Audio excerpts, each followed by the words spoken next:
Physics के इस session में आप सभी छात्रों का हार्दिक स्वागत है। आज हम बात करेंगे कि ऑप्टिक्स के सेकंड पार्ट की सेकंड ऑप्टिक्स में सेकंड जो है टॉपिक की बात करेंगे।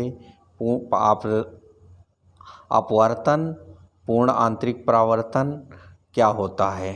ठीक है, आज हमें जो बात करनी है वो दो मुख्य विषयों पर बात करनी है कि अपवर्तन क्या होता है और पूर्ण आंतरिक परावर्तन क्या होता है। अब हम लोग आगे की ओर स्टार्ट करते हैं, देखते हैं कि परावर्तन और पूर्ण आंतरिक परावर्तन क्या है। चलिए अब हम पहुंच रहे हैं आगे। चलिए आ गया प्रकाश का अपवर्तन। तो प्रकाश का अपवर्तन क्या होता है? जब प्रकाश एक माध्यम से दूसरे माध्यम में जाता है तब अपने पथ से विचलित हो जाता है, अर्थात प्रकाश का वेग और दिशा बदल जाती है। इसी घटना को कहा जाता है प्रकाश का अपवर्तन।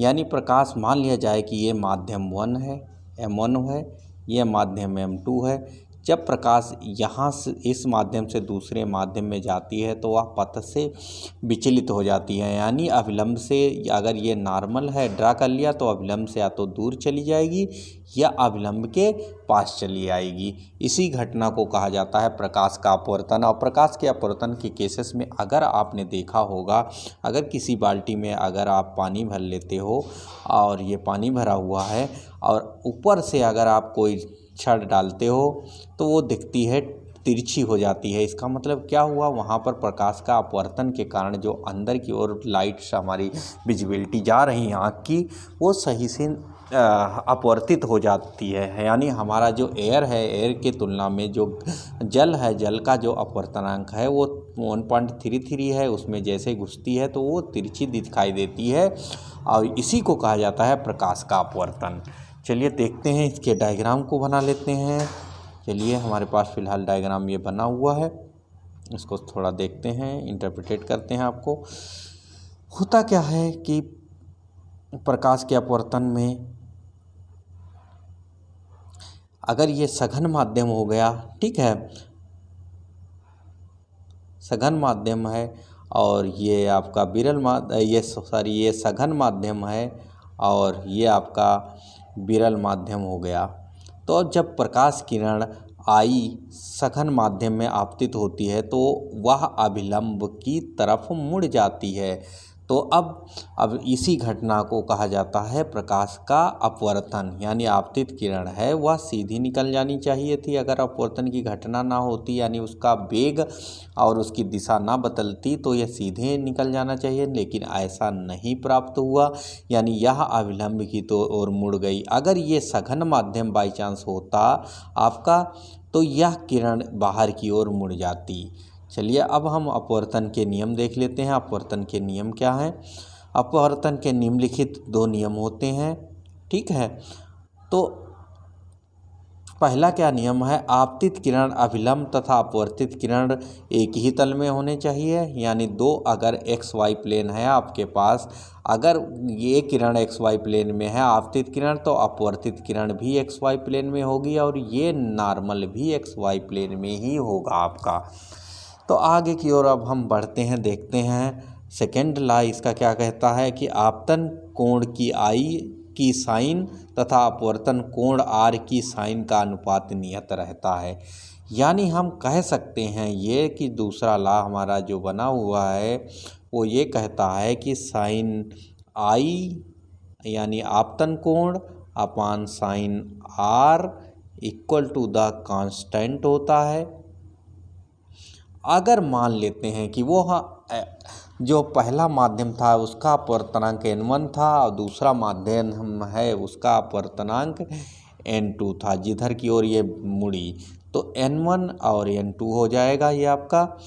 तो अब यही जो कांस्टेंट है इसको सही से लिखने के लिए हम लोग अगर लिख लेते हैं तो ये sine i by sine r equals to the आपका हो जाएगा N2 बाई N1। यानी दूसरे के सापेक्ष प्रथम का जो अपवर्तनांक होता है वही आपका कांस्टेंट के बराबर हो जाता है। ये एक इक्वेशन हो गई, ठीक है। अब इसी में हम बात करते हैं इसी जो अपवर्तन कोण के जो नियम पढ़ रहे हैं उसी के अंतर्गत सेकंड नियम में थोड़ा ये भी है कि प्रकाश की निर्वात में चाल और किसी माध्यम में चाल का अनुपात भी नियत रहता है। वह प्रकाश का उस माध्यम में वेग कहलाता है। ठीक है, तो अब हम ये कह सकते हैं कि जो प्रकाश, मान लिया जाए प्रकाश की निर्वात में चाल आपकी c थी और किसी माध्यम में उसकी चाल b हो गई। ठीक है, c है और यहाँ उसकी चाल आपकी v है, तो इसके सापेक्ष अब अगर अपवर्तनांक हम देखें n2/n1, तो यहीं पर आप देख सकते हो कि c/b इक्वल टू द आपका n कहलाएगा या n2/n हो जाएगा, जहाँ प्रकाश की एक माध्यम में चाल c है, दूसरे माध्यम में b है, तो n2/n1 हो जाएगा। अब यहीं पर हम लोग स्नेल के नियम में थोड़ा परिवर्तन करते हैं, sin I/sin r equals to the आपका हो जाएगा n2/n1 हो जाएगा। यह बराबर इक्वल टू द कांस्टेंट आता है। अब देखते हैं हम लोग, अगर ये विरल माध्यम में, ठीक है, अगर प्रकाश की किरण विरल माध्यम से सघन माध्यम में जाती है तो sin I जो है sin I/sin r का जो रेशियो है वह हमेशा जो है ग्रेटर देन होगा 1 से, यानी n2/n1 है वह हमेशा ग्रेटर देन 1 से होगा। यदि हम कहते हैं कि जो प्रकाश किरण है वह सघन से जब विरल में आएगी तब यही बदल जाएगा, तो हम कह सकते हैं कि sin I/sin r यह इक्वल टू द n2/n1 है, यह लेस देन, ठीक है, मतलब ग्रेटर देन हमेशा 1 से होगा, यानी 1 हमेशा बड़ा होगा, ये कह सकते हैं। यानी ये n2/n1 हमेशा 1 से छोटा होगा, यहाँ पर ये बात कह सकते हैं हम लोग। तो अब अगर विरल माध्यम से सघन माध्यम में जा रही तो ये बड़ा होगा n2/1 से, अगर सघन माध्यम से विरल माध्यम में आ रही तो n2/n1 हमेशा 1 से छोटा होगा। तो ये हम लोगों ने केस देख लिया। तो अब थोड़ा अगर वेवलेंथ की टर्म की बात करें कि अगर उसकी वेवलेंथ मान लिया जाए कि λ1 है और ठीक है चाल v1 है, तो रिलेशन आपको पता ही है कि sin I/sin r में निकल ही जाता है, तो sin I/sin r equals to the n2/n1 होगा। तो यह आपका c/v2 हो जाएगा। अगर दूसरे माध्यम में प्रकाश की निर्वात के सापेक्ष है तो c/v2 यहाँ पर v1 आ जाएगा और c/v2 इक्वल टू द λ1 λ2 के रूप में आ जाएगा। यानी जो sin I है और sin r है वो वेवलेंथ के टर्म में आपका λ1/λ2 भी हम लोग कह सकते हैं इसको। अगर आप लिख लोगे तो ठीक है, अगर नहीं इंटरप्रेट करोगे तब भी पर कोई फ़र्क नहीं पड़ता है। चलिए अब हम आगे की ओर बात करते हैं। क्या है कि नेक्स्ट टॉपिक हमारे पास क्या है, वह है पूर्ण आंतरिक परावर्तन। काफ़ी इम्पॉर्टेंट रहता है, मोस्ट इम्पॉर्टेंट टॉपिक है। तो जब प्रकाश की किरण किसी सघन माध्यम से विरल माध्यम में एक विशेष कोण पर पड़ती है अथवा जाती है तब अपवर्तित किरण 90 के कोण पर अपवर्तित हो जाती है। इसी घटना को पूर्ण आंतरिक परावर्तन कहते हैं। यानी पूर्ण आंतरिक परावर्तन क्या होता है, जब भी कोई प्रकाश किरण, ठीक है, एक माध्यम से दूसरे माध्यम में जाती है तो मैक्सिमम भाग उसका अपवर्तित हो जाता है, कुछ भाग उसका परावर्तित होता है। तो जो ये अपवर्तित किरण थी, ये जब विशेष एंगल पर यहाँ पर C पे हम लोग डालते हैं तो ये नीचे यहाँ पर ना जाके ये यहाँ से 90 का कोण बना लेती है। 90 का कोण, इसी को कहा जाता है पूर्ण आंतरिक परावर्तन, यानी वो उसी माध्यम में हो जाती है। तो इसी विशेष कोण को क्रांतिक कोण C भी से प्रदर्शित किया जाता है। यानी इसी विशेष कोण को हम क्रांतिक कोण सी कहते हैं। जब इससे ज़्यादा पर प्रकाश डालते हैं तो वह प्रकाश उसी माध्यम में रहता है, सेम माध्यम में। अपवर्तित और परावर्तित किरण दोनों एक ही माध्यम में रहती हैं, इसी को कहा जाता है पूर्ण आंतरिक परावर्तन। चलिए आगे इसका डायग्राम हम लोग देख लेते हैं। तो ये रहा डायग्राम, जैसा कि हमने बताया था आपको। ओ ए एक ये सघन माध्यम है जो कि आपका बता है, ये आपका विरल माध्यम है। अब ये प्रकाश किरण यहाँ पर पड़ी तो यहाँ पर आई, इसके बाद में प्रकाश किरण उसी माध्यम में, देखिए 90 की डिग्री यहाँ से बनाई तो उसी माध्यम में क्या हुई, अपवर्तित हो गई। अपरावर्तित किरण तो उसी माध्यम में रहती ही है, तो इसी घटना को कहा जाता है पूर्ण आंतरिक परावर्तन। ठीक है, तो अब पूर्ण आंतरिक परावर्तन हमेशा जो है ऑप्टिकल फाइबर के केस में मिलता है। हमारे पास सबसे बड़ा लेटेस्ट उसका उदाहरण है ऑप्टिकल फाइबर का केसेस। अब हम बात करते हैं पूर्ण आंतरिक परावर्तन की शर्तें। तो पूर्ण आंतरिक परावर्तन की कौन सी 2 शर्तें हैं वो हम लोग देख लेते हैं। प्रकाश का सघन माध्यम से विरल माध्यम में जा रही हो, यानी प्रकाश किरण है वह सघन माध्यम से हमेशा विरल माध्यम में ही जानी चाहिए। ठीक है, ये इसका प्रथम जो है प्रतिबंध है। और दूसरा प्रतिबंध है आपतन कोण क्रांतिक कोण से बड़ा होना चाहिए। ये जो इंसिडेंट एंगल था ये वो सी से हमेशा बड़ा होना चाहिए। ठीक है, आपतित कोण आई जो है सी से हमेशा बड़ा या सी के बराबर होना चाहिए। ये पूर्ण आंतरिक परावर्तन के लिए महत्वपूर्ण आपके पास निर्देश हैं। तो अब हम देखते हैं इसी में क्रांतिक कोण निकाल लेते हैं क्या होता है हमारे पास।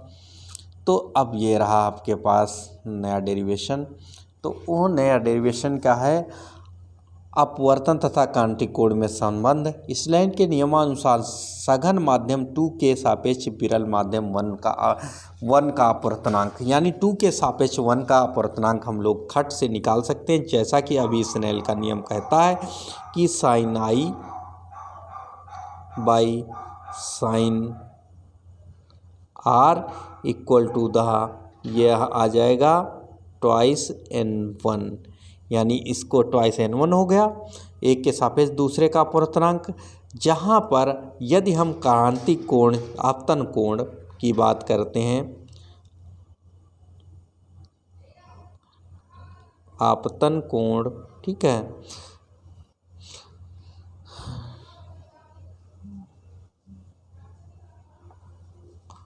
आई यह बराबर सी के हो जाता है। तो हमें पता है कि जो आर है अपवर्तित किरण है का कोण है वह 90 डिग्री पे चला जाता है। यदि हम यहाँ पर आर की वैल्यू 90 डिग्री रखें तो हम देखते हैं कि हमारे पास इक्वेशन क्या आती है। चलिए नेक्स्ट पेज पे चलकर हम लोग इस इक्वेशन को हल कर लें। तो हम जैसे ही नेक्स्ट पेज पे पहुँचे तो हमारे पास साइन सी बाई साइन 90 हो गया, वैल्यू रखी, इक्वल टू ट्वाइस n1 हो गया। ठीक है, अब हम लोग इसको देखें, इसकी वैल्यू तो 1 हो जाएगी, साइन 90 की वैल्यू 1 होती है। तो हमारे पास जो इक्वेशन आ गई sine c equals to twice n1 के केसेस में आ गई। अब हम 2 के सापेक्ष 1 को देख रहे हैं, तो 1 के सापेक्ष अगर हम लोग 2 के देखें तो यही अगर हम लोग इसी में चेंजेस करना चाहें तो ट्वाइस n1, ये सब लोग हम लोग जानते हैं कि 1 बाई के रूप में 1n1 लिख सकते हो, 1n2 लिख सकते हैं। यानी ये सघन विरल माध्यम का अपवर्तनांक, ये सघन माध्यम का, यानी विरल माध्यम के सघन माध्यम के सापेक्ष विरल माध्यम का अपवर्तनांक हो गया। तो हमारी जो इक्वेशन आएगी वह अब इस प्रकार से आ जाएगी 1n2 इक्वल टू 1 अपान वह साइन सी आ जाएगा। तो साइन सी जो है आपका 1n2 इक्वल टू ये आपका आ जाएगा 1 अपान साइन सी। अब यही रिलेशन है आपका अपवर्तनांक और आक्रांतिक कोण में, काफ़ी इम्पॉर्टेंट इक्वेशन है। तो अब जो पूर्ण आंतरिक परावर्तन होता है उस घटना का जो उदाहरण होते हैं हमारे पास, उसके अनुप्रयोग हैं इस समय।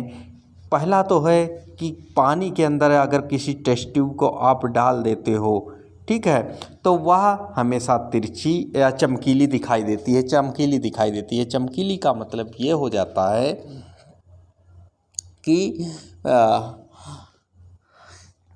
कि वहाँ पर जो प्रकाश पड़ता है उसका पूर्ण आंतरिक परावर्तन हो जाता है। यानी अब हम इसके अनुप्रयोग की एक बात करते हैं कि अगर जल के अंदर हम टेस्ट ट्यूब को डाल देते हैं, ठीक है, इस तरीके से, तो अब यहाँ से जो प्रकाश पड़ रहा होता है, ये तो जल है, चारों तरफ सघन माध्यम हो गया, इसके बीच में ये विरल माध्यम बना हुआ है। अगर ये यहाँ से प्रकाश पड़ता है तो यह पूरी तरीके से अपवर्तित हो जाता है। इसी को कहा जाता है पूर्ण आंतरिक परावर्तन। अब ठंडे देशों में मरीचिका का बनना, यानी ठंडे देश होते हैं तो नीचे का एटमॉस्फेयर ऊपर के एटमॉस्फेयर से, ऊपर का एटमॉस्फेयर विरल हो जाता है, नीचे का एटमॉस्फेयर सघन हो जाता है, और हमें जो है कोई चीज़ जो पास है वो हमें दूर दिखाई देने लगती है। तो अब हम बात करते हैं ऑप्टिकल फाइबर की, जिससे कि आज पूरा टेलीफोन कम्युनिकेशंस ऑप्टिकल फाइबर के बेसिस में होता है। तो ऑप्टिकल फाइबर की बात करते हैं हम लोग। तो ऑप्टिकल फाइबर में क्या होता है कि ये एक जो है ग्लास रॉड, अंदर ग्लास शीट होती है, पूरा ग्लास का इंटरफेस, ग्लास और हाइड्रोजन गैस का इंटरफेस होता है। अब जब भी कोई प्रकाश इलेक्ट्रोमैग्नेटिक वेव जहाँ से इंटर करती है एक विशेष कोण पर, ठीक है, जिसे हम क्रांतिक कोण कहते हैं, तो यह अपवर्तित होकर और हमेशा जो है परावर्तित होती है सेम मीडियम में ही, और ये आगे की ओर प्रोपिगेट करती रहती है और हमारा सिग्नल विदाउट एनर्जी लॉस के आगे की ओर बढ़ता चला जाता है। तो इसी घटना को हम लोग ऑप्टिकल फाइबर में टोटल इंटरनल रिफ्लेक्शन का ही उपयोग किया जाता है कि ऑप्टिकल फाइबर किस सिद्धांत पर आधारित है, या पूर्ण आंतरिक परावर्तन के सिद्धांत पर आधारित है, आपको बताना है। ठीक है, चलिए आज वीडियो में अभी चलिए हम देख लेते हैं इसके दो एक न्यूमेरिकल्स क्या किस तरीके के हैं वो हल करने। चलिए कुछ ऑप्शन क्वेश्चन हमारे पास यहाँ पर मिल गया, ऑब्जेक्टिव क्वेश्चंस। पहला क्या है, कांच और जल के अपवर्तनांक वायु के संदर्भ में 3/2 हैं तथा 4/3 हैं। कांच का अपवर्तनांक जल के संदर्भ में क्या होगा? कांच का अपवर्तनांक जल के संदर्भ में क्या होगा? तो आप आराम से इसको हल कर सकते हो। पहला तो आपको ये हल करना है कि कांच का अपवर्तनांक जल के संबंध में क्या है। पहले तो आपका जल का अपवर्तनांक इतना है, ठीक है, 3/2 है, तो आपको क्या करना है यहाँ पर 3/2, ठीक है, बाई 4/3 कर लेना है कांच के अपवर्तनांक के। तो ये ऊपर चला जाएगा आपका, ये इसके साथ मल्टीप्लाई हो जाएगा, यानी आपके पास जो इक्वेशन आ जाएगी वो 9/8 आ जाएगी। यानी ये क्वेश्चन आपका ऑप्शन 20 सही हो जाएगा। दूसरा क्वेश्चन क्या है, कांच के सापेक्ष वायु का अपवर्तनांक 2/3 है तथा वायु के सापेक्ष हीरे का अपवर्तनांक 12/5 है। तो 12/5 इसके सापेक्ष अगर अपवर्तनांक आपका है तो हीरे के सापेक्ष कांच का अपवर्तनांक निकालना है। तो हीरे के सापेक्ष जब कांच का अपवर्तनांक हम लोग निकालते हैं तो बहुत ही इंटरेस्टिंग है पार्ट हमारे पास, तो हम आराम से इसको हल कर सकते हैं, कोई ऐसी बात नहीं है। ठीक है, तो हल करने की कोशिश चलो हम लोग करते हैं।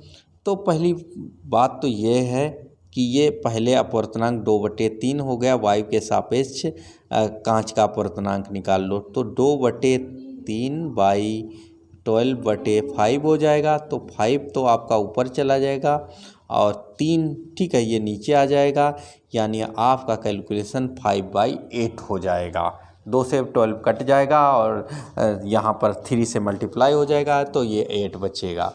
चलिए आगे की ओर हम लोग चलते हैं। चलिए अब हम यहीं पर ख़त्म करते हैं आज की क्लासेस, और बाद में हम देख लेते हैं कि पूर्ण आंतरिक परावर्तन। चलिए अब देखते हैं, अगर कोई एक क्वेश्चन हमारे पास है पूर्ण आंतरिक परावर्तन का, ये आ गया। चलिए, बहुत ही इंपॉर्टेंट क्वेश्चन है, बहुत अच्छे क्वेश्चन। पूर्ण आंतरिक परावर्तन संभव है जब प्रकाश चलता है वायु से जल में चलता है तब संभव है, नहीं। वायु से कांच में चलता है, संभव है, नहीं। जल से कांच में चलता है, संभव नहीं है। कांच से जल, हमने कहा था सघन से विरल में चलता है तब संभव है। तो इसी तरीके से अगला क्वेश्चन है हमारे पास, कांच से वायु में जाने पर प्रकाश किस रंग के लिए क्रांतिक कोण न्यूनतम होगा? किस रंग का क्रांतिक कोण हमारा न्यूनतम होगा, ये देखना है अगले क्वेश्चन में हमारा। तो जो है अगला क्वेश्चन हमारे पास ये रहा। तो कांच बैंगनी प्रकाश के लिए सबसे न्यूनतम होगा, क्योंकि बैंगनी पहले आता है और लाल सबसे दूर आता है, लाल के लिए सबसे ज़्यादा होगा, आपको याद कर लेना है। चलिए, अब हम आज की क्लास यहीं पर ख़त्म करते हैं और सभी छात्र चैनल को अवश्य सब्सक्राइब करें, ठीक है। लाइक और सब्सक्राइब करते रहिए, यही